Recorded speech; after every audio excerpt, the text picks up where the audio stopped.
Ja, men så kommer vi til dem, som vi så havde fiflet med over hos dig sidste weekend. Altså den sidste, den sluttede vi med den der...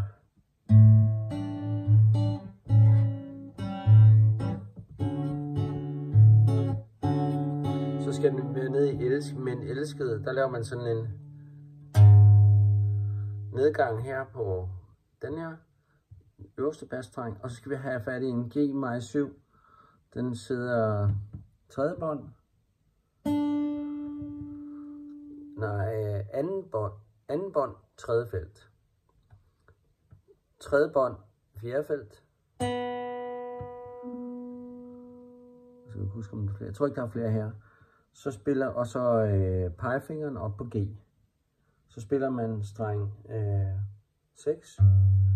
Så spiller man ikke femmeren. Den skal lidt mutes. Og den skal sgu nok være sådan her. Ja. Jamen, så fandt vi ud af, at den gik.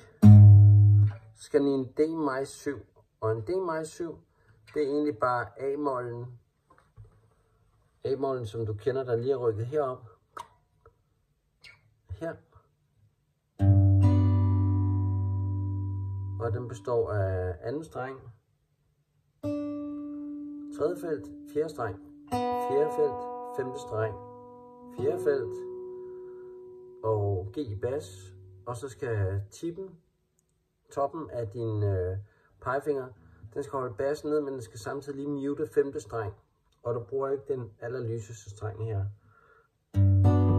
Så har du akkorden, det der, hvor den siger, men elskede.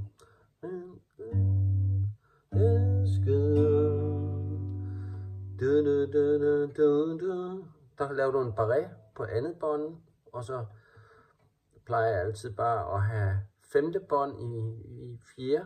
Den er ned. Jeg ved ikke, om jeg overhovedet bruger den. Det tror jeg faktisk ikke, jeg gør. Det gør jeg ikke. Og så var det, vi lavede den der. Så er det en H7.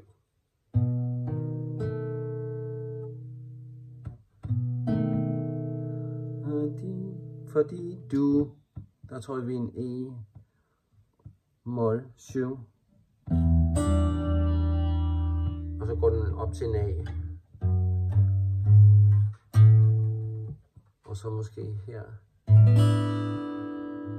Den, der gør mig glad.